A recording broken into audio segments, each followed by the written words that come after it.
5 राज्यांच्या निवडणुकांची घोषणा. आसाम, पश्चिम बंगाल, तामिळनाडू, केरळ, पुदुचेरीमध्ये निवडणुकांचं बिगुल वाजलं.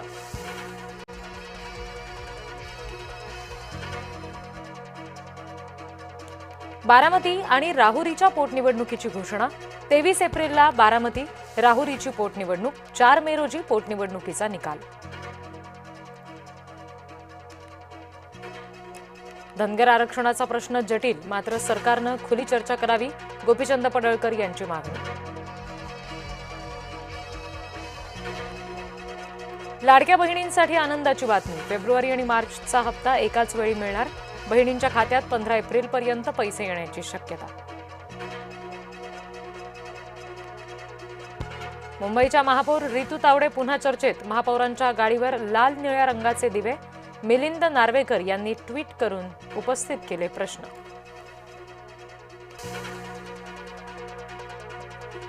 पुण्यामध्ये आणखी एका वैष्णवीची आत्महत्या.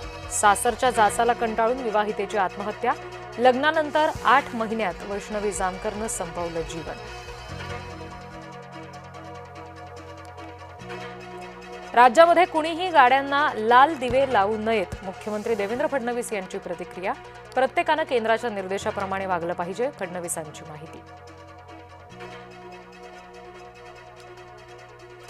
अबू आझमींच्या इफ्तार पार्टीला संजय राऊतांची हजेरी. केशव उपाध्ये यांची ट्विट करून राऊतांवर टीका. मनसेचा गुढीपाडव्याला शिवतीर्थवर मेळावा. मनसेकडून मेळाव्याचा टीजर जारी. वसतिगृह चालकाकडून विद्यार्थ्याला अमानुष मारहाण. 1000 रुपयांच्या थकीत शुल्कासाठी अमानुष मारहाण. बीडमधील गेवराई तालुक्यातली घटना. साताऱ्यामध्ये राहुल गांधींविरोधात भाजपचं आंदोलन. राहुल गांधींनी संसदेचा अपमान केल्याचा आरोप.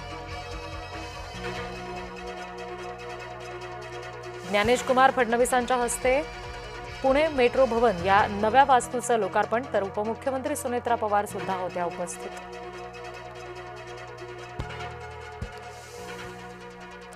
मुख्यमंत्री देवेंद्र फडणवीस यांना तिसऱ्यांदा डॉक्टरेट. फडणवीस यांना डॉक्टर ऑफ सायन्स उपाधी प्रदान.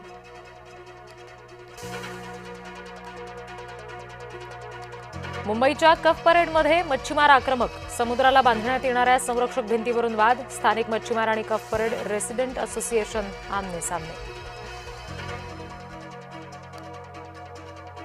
संभाजीनगर जिल्हा परिषद अध्यक्षपदासाठी भाजप सेनेत तडजोड. प्रत्येकी 2.5 वर्ष अध्यक्षपदाचा फॉर्म्युला. पहिली 2.5 वर्ष कुणाला, निर्णय सोमवारी होणार.